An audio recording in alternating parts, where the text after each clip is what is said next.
Question number 234 in the Catechism, Arthur J. Stansbury's Catechism on the Constitution of the United States. Otherwise, question 234, Catechism on the Constitution of the United States says this. Question. Suppose Congress wished to know from the President of the United States something which he has not told them in his speech or messages. May they call upon him to communicate it? Answer, yes. And if he does not think that the public good requires it to be kept secret, he always answers the call and gives them the knowledge they desired, if he can do so. What's it saying? Saying if a member of Congress, a senator or congressman, wants to know the answer to some question, that it doesn't hurt for the public to know that the senator or congressman has what's called an audience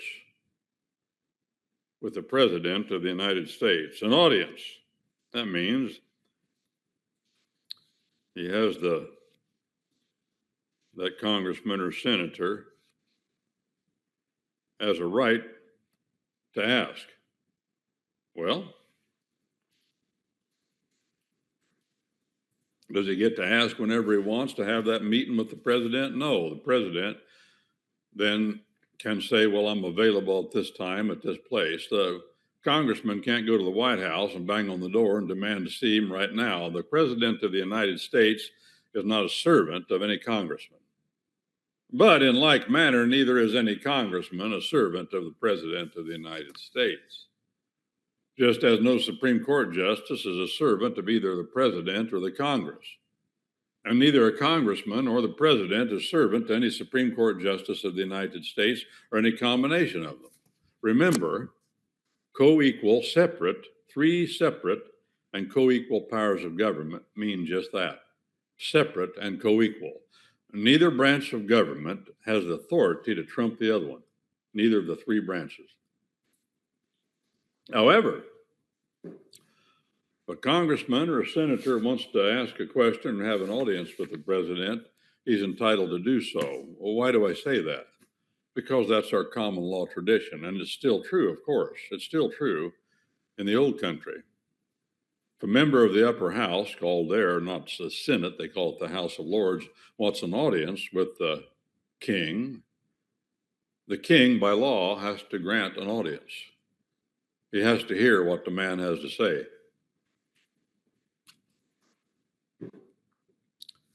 That's our common law tradition. That's why this is part of our Constitution of the United States. Remember, again, our Constitution of the United States is a brief of common law government. And if you don't know the sweep and the flow of the history of our common law, our Constitution of the United States is nothing more than a dry and dispirited skeleton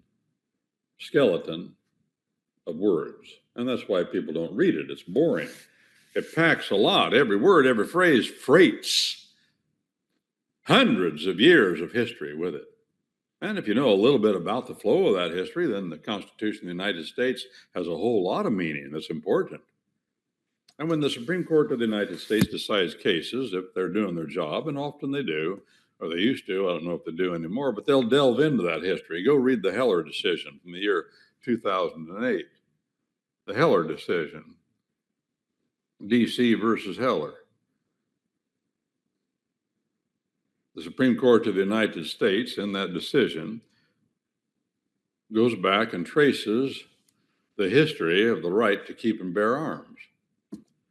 And then they say, after tracing all that history, then Justice Scalia, writing the majority opinion, says, therefore, this is our common law tradition. And here's our decision. Well, that should be true with every case that's decided.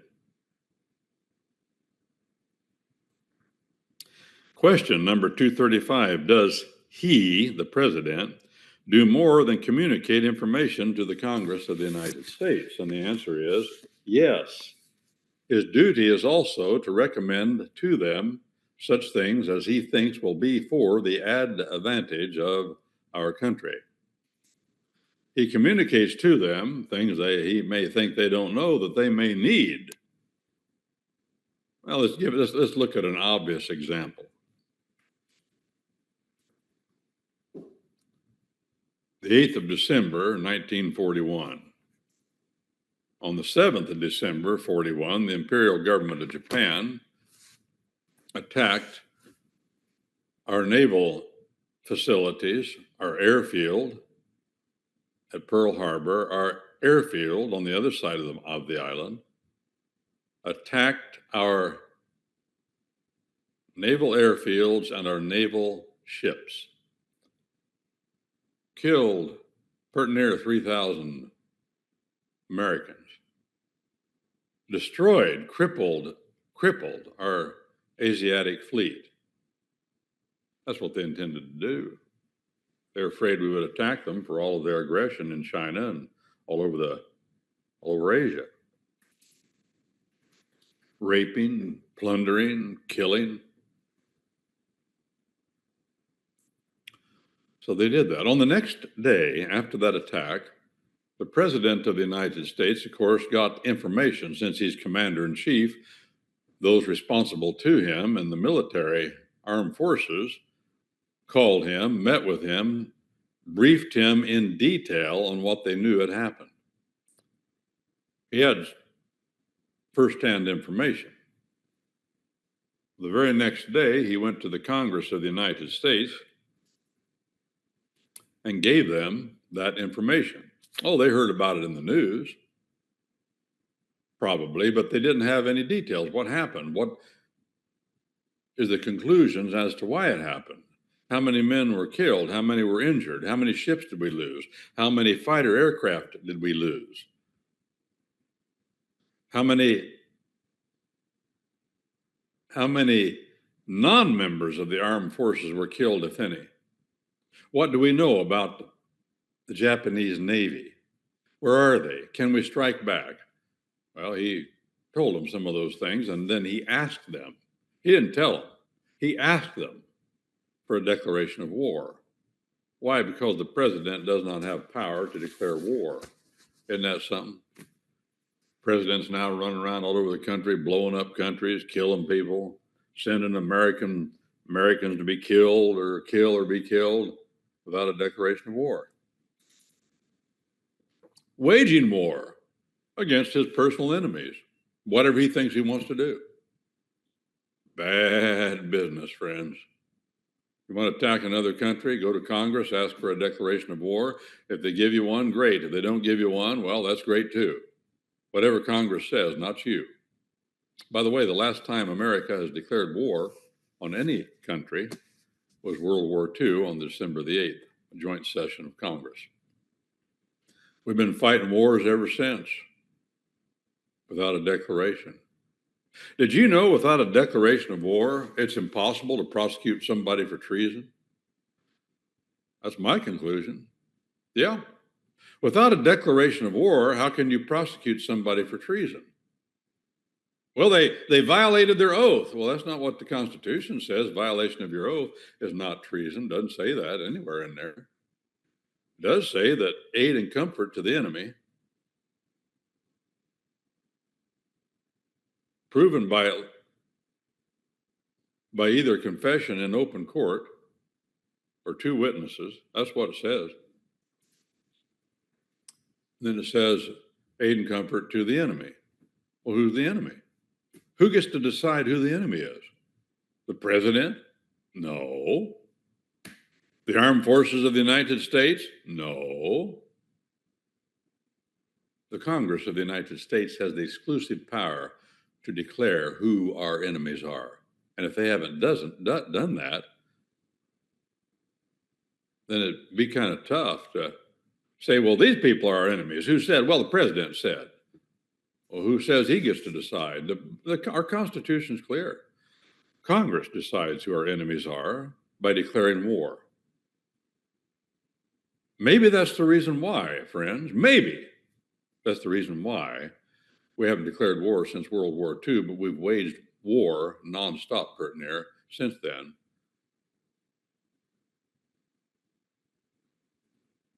No declaration of war. Who gets to decide who's the enemy?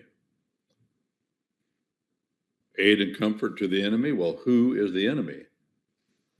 Well, it's whoever's trying to kill us. Not what our Constitution says. Listen, friends, our common law tradition and our freedoms depend upon us being a nation of laws and not the whimsical, fickle decisions of men, such as the president. The law says Congress has that power to declare war. And I think we're darn fools for letting them get away with waging war, or the president get away with waging war all over the world without a declaration of war. I mean, it's either in or out, friends. Either we're going to go take the country over or we aren't. And this limited war like we had in Korea and Vietnam, did that come out good for us? No. So what they try to do is say, well, that's a police action. Korea was a police action. Vietnam was a police action. No, it wasn't. It was a meat grinder for American boys dying anywhere from 5 to 25 a day for 10 years. Korea, same thing for a shorter period of time. No declaration of war. Harry Truman just wanted to go over there and thought it was politically expedient. Did him some good. And then we didn't really finish the job in either place. And it still haunts us. Just as George Bush going into the Near East and waging war didn't finish the job, so it's been waging ever since. He annihilated about 100,000 of the enemy as they retreated back to Baghdad and then backed off. Didn't take the country over, should have. That's what war is all about. Taking dirt, taking over a country. You don't do that, you'll keep fighting the war. History's clear as crystal on that point. War without taking a country, the land itself, is a waste of blood and money. And will waste more blood and money.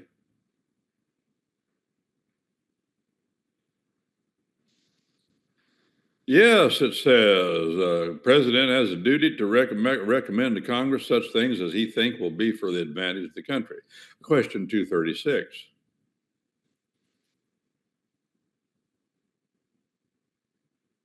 Is the Congress of the United States obligated to do as the President of the United States advises? What do you think? FDR goes to a joint session of Congress on the 8th of December, I believe it was the 8th, you can check it out, and says, I advise that we declare war against the imperial government of Japan. Is Congress obligated to do that? Answer, no. They pay respectful attention to what he says to them and listen to the reasons he gives in favor of the measures he recommends.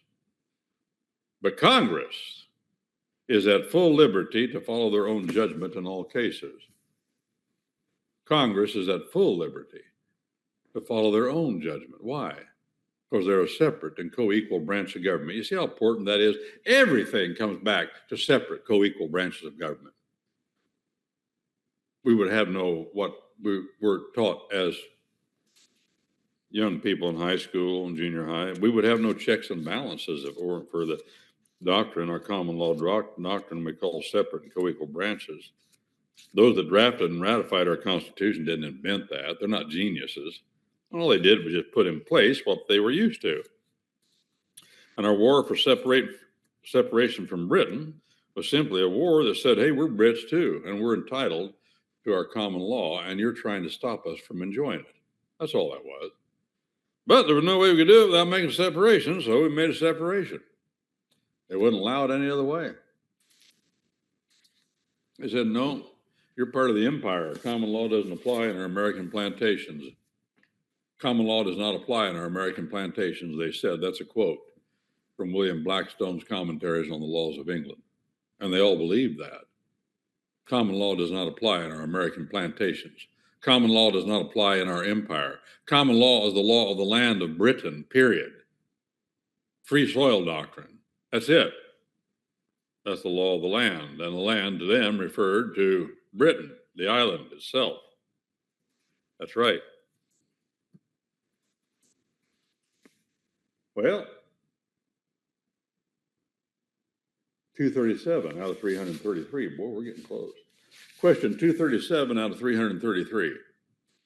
Is it to be desired that Congress should always comply with the advice of the President?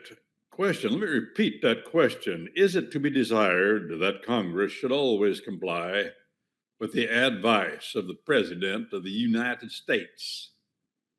Answer, no. That's what he says. I agree with him. Again, the Congress of the United States is a separate and co-equal branch of government. They're not obliged to do anything the President advises or tells them any more than they're obligated to do what the Supreme Court says. And that goes for every one of the three branches of government. That's our common law tradition. No, Congress doesn't have to, it's not even desired that they do that necessarily. Answer no, for then his advice, the President's advice, would in time come to have the authority of a command. The President's advice would come to have the authority of a command.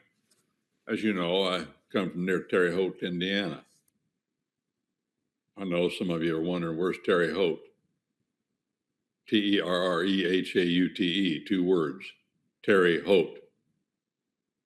Where is it? It's in Indiana, on the Wabash, on the east bank of the Wabash River. Terre Haute became well known recently because Larry Bird played basketball there in the 70s at Indiana State. Before that, it had become well known because Clabber Girl Baking Powder Company has its headquarters and manufacturing plant there, still does. Clabber Girl Baking Powder Company. The owner of Clabber Girl Baking Powder Company, well, he'd gone now, but the owner was Tony Holman Jr. Or was it Tony Holman the 31? Well, Tony Holman, I think it was Jr. His father founded the company. Tony Holman Jr. had a lot of money because his father made money, sent him to Yale or someplace. He got pretty highfalutin, he thought. And then he made it a nationwide concern. Before that, it was just a local concern. He did it with Burma Shave signs. Yeah, Clabber Girl Baking Powder Company was on every major highway in America in the 40s and 50s. And then it became nationally recognized and made a lot more money. And his name was Tony Holman. And then, of course, he owned half of downtown Terre Haute, a third of downtown Indianapolis, and the Indianapolis 500 race speedway. That's Tony Holman. Tony Holman got a little bit too big for his britches, in my humble studied opinion. With all due respect, he's not here to defend himself, but he's the one that shoved himself into the public light, and I don't mean to be bombastically disrespectful. I'm just making the point he was a powerful man, too powerful. And it was said in Terre Haute, same thing it was said in Peoria. You know, when the Shelton boys from Kentucky took over Peoria, they said the same thing at Tony Holman. When I was growing up, you couldn't spit on the sidewalk in Terre Haute without permission from Tony Holman. I had a friend went to a small but well-known feeder school to West Point called Rose Holman Technological Institute, engineering school. He got out and wanted to own a radio station. Back in them days, in the 50s and 60s, if you had a radio station, you had a gold mine. But you had to get permission. The feds control it very much. You had to get permission to open the station. But advertising would make you wealthy because advertising made other people wealthy. had a friend tried to open a station in Terre Haute. Word got out. Some of the shopkeepers downtown came to him and said, "Paul, I don't think you better do that. I don't think you better open a radio station." He said, "Why not?" Well, they said, "Tony doesn't think that's a good idea. Tony doesn't think that's a good idea." He went ahead and opened one anyway. Next thing you know, two men run his wife off the road into the ditch. She about hits a tree. And that's his testimony. He's deceased now, but that's what he told me for what it's worth. Did Tony Holman command Paul, don't open a radio station? No. He just sent word through one of the other business owners in town, said, Tony doesn't think that's a good idea. Well, what does that mean? Well, that means don't, or you're going to suffer the consequences. You see? Tony. Yeah. Well, if the president of the United States, that's a powerful position. As a matter of fact, it's the most powerful position in the world, arguably. In governments, the most powerful position in the world. And if Congress always tried to comply with the president's advice, whether they thought they should or not, in time, his advice would have the authority of command. He'd say, well, I don't think that's a good idea. What does that mean? That means if you don't do what I say, I'm not going to send any federal money to your congressional district or your state to keep your roads from falling apart. And when you drive down the road, it'll feel like you're driving on a washboard, and the front end of your car, your pickup truck, will be torn to smithereens. Everybody in the state will have that problem if you don't do what I say. Oh, by the way, that's what the presidents now say to Congress. Well, I was sitting in the congressional chamber one time back when I was running for Congress. And I knew a big vote was coming up. It was late at night. That's why I was there. Listen to this story. This is a personal testimony of what I saw firsthand. I was sitting up in the gallery, all these famous people down there getting ready for this vote. And the president of the United States wanted this vote to go through, and there were some Democrats, he was Democrat, some Democrats that wouldn't go along with it. And just before the vote was taken, the president's men would come into the congressional chamber or stand outside and summons somebody through a messenger, and that congressman would stand up and walk out, and all the Republican congressmen would be waving like this, like your political career is over. Yeah, I saw that. And what happened? Their political career was over. He used his clout and his influence to have him removed from office in the next election. Or, as they did to me, bring up a grand jury indictment against him. The president orders a grand jury indictment against this guy or that guy. And with a federal grand jury and a U.S. prosecutor, you can indict a ham sandwich. All they got to do is suggest it, and it's to the grand jury. The grand jury is stupid enough, has been, not all of them, but, well, the prosecutor suggests this indictment, let's just give it to him. Rubber stamp it. No, freedom doesn't work that way, and it won't work, friends. When I left home, my granddad came by, Charles Melvin. Everybody called him Mel. He came by, as he did most every day since I was real little. I was getting up pretty big. Well, I was big. I was full grown, full height by that time. I was leaving home. And even since I was little, he'd come by in his pickup truck, summer, winter, spring, and fall. See who'd go with him over to Hardway Place to check on the cattle in the summer, or feed them and chop a hole in the ice in the winter so they could have a drink down the creek. Sometimes we go rabbit hunting with baseball bats in the winter. That was fun. Well, little boys take granddad and say, "Get your baseball bats. We're going rabbit hunting today." Those rabbits would be up in the creek. We'd walk down the creek. They'd be up under roots along the side of the creek, thinking they were hidden. They were thick as flies back then. They aren't now. The coyotes wiped them out. Back then, there were no coyotes, no timber wolves. Now there are timber wolves, coyotes, and no groundhogs, no rabbits, no nothing. Just timber wolves and coyotes eating livestock. That's the way it is all over the country. Well, he came over, and I was older by then, and got in the pickup truck with him.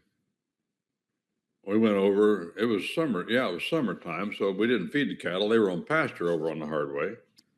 We had to drive back through the mud holes and open the Missouri gate back there. Check on them, make sure they weren't out, and check the fences real quick if we thought there was a problem.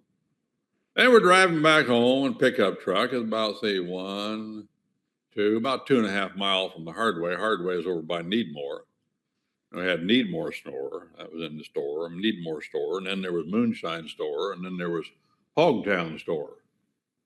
Hogtown store was only 1 mile from Moonshine, but Moonshine was about 3 miles from, at least 3 miles from Needmore. And you could remember them. We'd say Needmore, Moonshine, and Hogtown, like that. And that's the way you remember the sentence. We'd tell people where they were and how to get there. Our Hardway place over by Needmore store, and Henry Staley ran Needmore. We're coming back. I might have stopped at the store and got a bottle of pop. I don't remember. Soda pop. Henry kept it in one of those things. It was like a refrigerator that was laying down. You'd pick the lid up like this, open the lid up like this, and reach in there, and you'd slide that glass bottle. You slide it down this thing and around, and bring it out, and then you set it up on the counter, and it'd be in ice water down there. It was an ice box. He put blocks of ice in there, and then they'd start to melt, and he'd go to town and get blocks of ice and put in there, and they'd keep it cool. Those big blocks of ice, about yay big, they'd last a long time. But when you set it up on the counter, it was always wet. So he had a counter top that wasn't made out of wood. So when people set the bottle of soda pop up there, wouldn't rot the counter out. Well, coming back, we got almost all the way home. We lived right up on the high side of the creek. And he reached over and he slapped my knee like that, and just came down with his hand and bam, like that. And he said, "Promise me one thing." I was getting ready to leave home, see, in a day or two. I said, "What?" He said, "Be your own man." I said, "I will." I didn't think about what he was saying. I was too young to really stop and consider it. I knew it was important. After all these decades, I realize how important that is now. Be your own man. What does that mean? That means don't let other people make your decisions for you. Even if you're wrong, make them yourself. You got to make them yourself by the time you're grown, not when you're younger. When you're younger, you let your parents make the decisions for you, a lot of them. Oh, yeah. Well, if you can, you should. You learn discipline that way, even if they're wrong. When you get older, you got to make them yourself. You don't, you're the problem, not the solution. And then people like that end up going to the U.S. Congress, and they let other people make decisions for them. Like other powerful congressmen or senators, or the president of the United States threatens you. Hey, if he threatens you, he threatens you. And he may have the power to have you thrown out or have you indicted by a grand jury. That's the normal course of procedure in the federal government.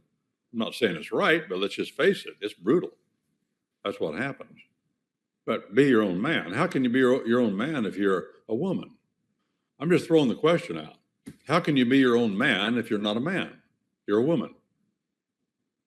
And you're married and you're subject to your husband. I was just reading recently. Well, you're not subject to. Well, yeah, you are. You're arranged under, as the Bible says. But I was reading about Bonnie and Clyde. Bonnie and Clyde. You remember them, some of you. Famous movie back in the late 60s. Famous song became the theme song, was on the radio all the time. Bonnie and Clyde were funny looking people, but let me tell you, people, they were the devil's children. Reach for the sky, sweet talking, Clyde would holler while Bonnie loaded dollars into the burlap bags. Bonnie and Clyde got to be public enemy number one, running and hiding from every American lawman's gun. They used to laugh about dying, but deep inside, they knew that pretty soon they'd be lying beneath the ground together, pushing up daisies to welcome the dew in the morning sun. Well, Bonnie was 23 years old when she was finally gunned down. She was with Clyde, and I believe he was only 24. They were gunned down young, very young.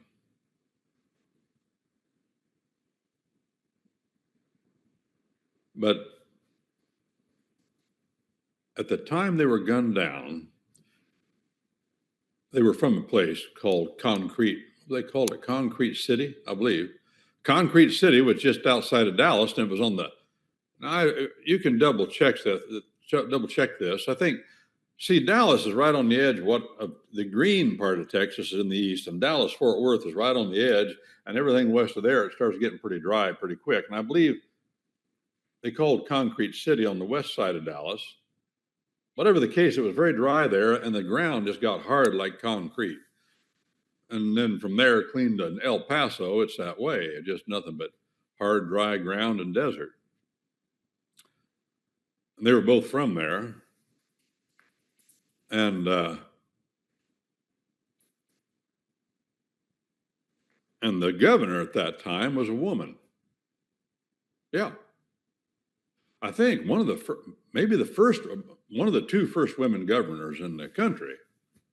That was back in 1933, 34. I forget her name. You can look her up. But her husband got him, I believe he was impeached. The state legislature got rid of him. Couldn't stand his crookedness. But everybody liked him. Oh, yeah. So he said, well, you're going to impeach me. That means you got to have an election, and Maul is going to run for governor. Maul. And Maul, what was her last name? She ran for governor on the platform that she'd do everything her husband told her. That's what she did. She ran for governor. And everybody knew that if they elected her governor, that they'd have the man in that the state legislature had just impeached, and they didn't like that. So they got her in office for governor, which meant, of course, her husband was running the governor's office. And he did. Well, there was a mania going on at that time that Texans didn't like. Funny how people don't catch on. And the mania was the Roosevelt, FDR, being the communist that he was campaigning on the idea that everything is modern now, everything is new. We don't need to have, this isn't the Wild West anymore. We don't need the Texas Rangers. That's what they said in Texas. Well, that was following FDR. And so she disbanded the Texas Rangers at the order of her husband, of course. He was a Roosevelt Democrat. We're in a new age, and the new age of man, and men are not evil like they used to be and dangerous, and we don't need to have all this ugliness anymore, all this men carrying pistols around, that's dangerous, and I'm getting rid of the Wild West, the badges of the Wild West that we have in America. Listen, friends, the Wild West was, well, it's just what men are, and they haven't changed, and they're not going to change. More killings per capita today than there was in the Wild West. Why? It comes down to what our forebears said with the depravity of man. You can't overestimate the blackness of the hearts of men. We, not that fellow over there, but us, have a problem that only the gospel of Jesus Christ can curtail. There is no restraining force to anybody else, nobody, if you're not born from above. The only restraining force is an external restraining force of Christian culture. I will say that. There is an external restraining force of Christian culture, where Christians are. Christian men and women, because Christian men and women are restrained from within their bodies by the Spirit of God that lives and takes up a residence and plumps himself out in your body. That's some serious restraint. And he will restrain you if you're born from above, born of the Spirit. You don't believe me, just try to do something stupid. I'm not telling you to do that, but whatever. He will restrain you. Well, this woman, her name, Maul Ferguson, that was her name. Maul Ferguson. That's what happened. Yeah, that's a fascinating bit of Texas history. They called her Maul. Let's see.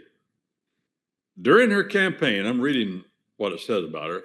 This is what she said. She said that voters would get 2 governors for the price of 1. In other words, it's me and my husband, the one their legislature just got rid of, threw him out on his backside. And her campaign, listen to her campaign slogan. They threw her husband out, right? So her campaign slogan was, me for Maul, and I ain't got a darn thing against Paul Ferguson, who was governor. The Houston Chronicle says there was never a question in anyone's mind as to who was really running things when Maul was governor. Who was running things? Paul Ferguson. Oh boy. But he was into that FDR stuff, and Texans didn't like it. But that's what happened. That was the beginning, by the way, of the Democrats in Texas beginning to understand that the Democrat Party was not what they thought it was. That happened a long time. It didn't happen with Kennedy. Didn't happen with Clinton. No. Happened way back there when the communist, Roosevelt, I don't say that lightly, and I don't say it to be extreme. He was a communist, and he wanted communism, and he was good friends with Joe Stalin, the man that murdered 20 million people. Called him Uncle Joe, gave him armed Russia. FDR armed Russia with American money that he had confiscated from Americans by taking all of their gold. Paid a little bit for it and then immediately jacked the price up. Sleight of hand. Well, Maul Ferguson was caught up in, as Paul, and Maul just wanted to go along with Paul. And Maul said, we're getting rid of the Texas Rangers. This ain't the Wild West anymore. They're crazy and ugly people. They kill people sometimes. We got to stop this madness of government. So what happened? She let a lot of people out of prison, like Biden did. Slashed the salaries and funds of law enforcement in Texas. The result was, listen to this, the result was that Texas became a safe hideout for many Depression-era gangsters escaping from the law. Maul and Paul did not enforce the law in Texas, and Texans were ticked about it. But people such as Bonnie and Clyde, George Machine Gun Kelly, Pretty Boy Floyd, and Raymond Hamilton, he was part of the Bonnie and Clyde gang. So the hasty appointment of unqualified law enforcement made criminality increase exponentially. Well, that's just a little bit of stuff on the side. They were populist, as was FDR. And remember, he just got into the presidency 2 years before.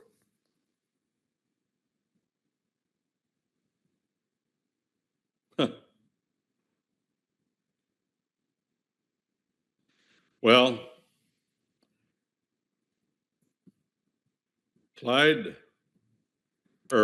Maul Ferguson and Paul were not their own persons. Maul, of course, didn't expect her to be. She was going to do what her husband said. By the way, all these women you see in office, like Hillary Clinton, she was a puppet for powerful what? Men. These women in office, I don't know any of them, and are not puppets for powerful men. Whether they're good men or bad men, they're still puppets for powerful men. That's the way it works. Separate and co-equal branches of government, the fundamental of our common law tradition of government, will not be realized without individual men that are individual minded. Period.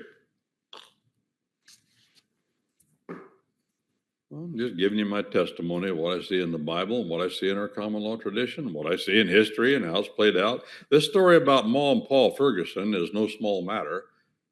You just see the same things happening over and over. And what happened in Texas in their day happened in America in Biden's day.